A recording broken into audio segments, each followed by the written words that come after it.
assunto agora no Agricultura BR são os fertilizantes, disposição de produtos, mercado internacional, também a interiorização de fertilizantes aqui no Brasil. Para falar a respeito deste assunto, nós vamos conversar agora ao vivo pela internet com Marcelo Melo, da Stonex, que participa conosco nesta edição de Agricultura BR. Marcelo, sempre um prazer tê-lo por aqui, e nós estamos vendo um ano diferente, podemos colocar dessa maneira, frente ao que nós acompanhamos nos últimos 20 meses, 15 meses, mostrando um cenário bem distinto para o mercado de fertilizantes.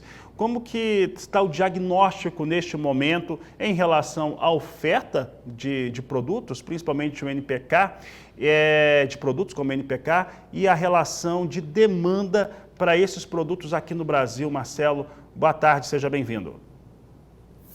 Boa tarde, Fabiano, boa tarde a todos. Sempre um prazer para mim estar aqui. Veja, Fabiano, de fato, principalmente se compararmos com os últimos 2 anos, nós estamos num momento completamente diferente na relação não apenas de preços, mas sobre o que está acontecendo com a demanda, não é? Então, mas está tudo sob controle. O ano passado foi um ano onde nós tivemos corte de aplicação, porque os preços dos fertilizantes estavam muito altos, os preços dos insumos muito altos, e os grãos naquele momento não estavam tão altos, inclusive. Então, isso gerou uma aplicação a menor no ano passado. E esse ano nós esperávamos que íamos ter uma recuperação mais forte do que estamos tendo. Na verdade, a recuperação está havendo, mas pequena. E com relação a um atraso da demanda, né? No passado o pessoal no Brasil principalmente estava comprando muito antes, né? Mas esse ano acho que os juros muito altos e os preços de fertilizantes caíram quase que semanalmente desde agosto, setembro do ano passado até muito pouco tempo atrás. Então isso fez com que no mundo todo os produtores agrícolas atrasassem as compras, e aqui no Brasil também. Então essa é a situação. Nós ainda temos aí, a gente calcula algo perto de 30%, talvez até um pouco mais, da demanda que vai, da demanda para o segundo semestre. Basicamente o grosso dela é a safra verão, mas você tem outras culturas também aí, outras aplicações, e a gente acredita que ainda falta aí uns 30% para rodar, e tem que rodar muito rápido, né? A janela está se fechando muito rapidamente.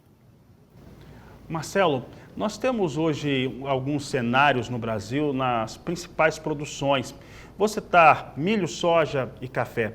No caso do milho, da safra atual, que está sendo colhida, nós temos os preços no mercado interno mais baixos em alguns estados, principalmente Mato Grosso, onde está mais adiantada essa colheita. O produtor tem falado que não está remunerando, é uma realidade.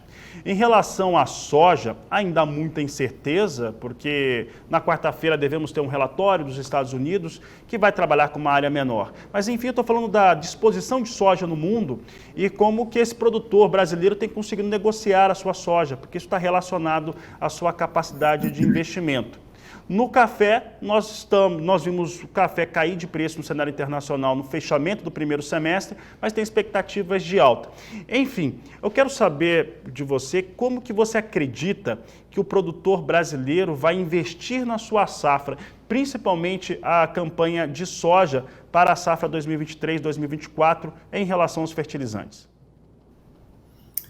Então, nossa expectativa, até recuperando o que eu estava falando, o ano passado a gente calcula, muita gente chegou a cortar aplicações em 20%, 30% do volume de aplicações. E a safra foi recorde, foi muito boa, porque havia uma espécie de uma reserva no solo, né? Porque o brasileiro aplica bastante fertilizante todos os anos. Então foi excelente, não houve nenhum prejuízo nesse sentido com relação à produtividade da safra. Foi ultra recorde.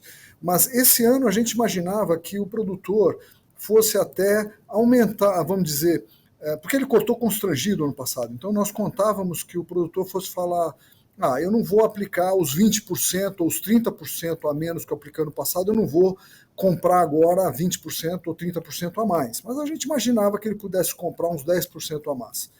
Isso acabou não acontecendo, né, por um atraso nas compras, e agora eu acho que a janela está fechando, está meio difícil. Então a gente acha que o que vai acontecer é que os produtores vão aplicar, na média, o que eles costumavam aplicar. Não é? E nessa situação, eu acho que para a soja, como você mesmo colocou e estava falando há pouco, a soja está num rally bom ultimamente, então isso está apoiando. O milho está um pouco mais difícil, os preços do milho realmente estão mais baixos no Brasil, mas mesmo assim, a gente tem que levar aqui em consideração que o Brasil é o país talvez o mais competitivo mundialmente, de custo mais baixo. Então, está ruim para todo mundo.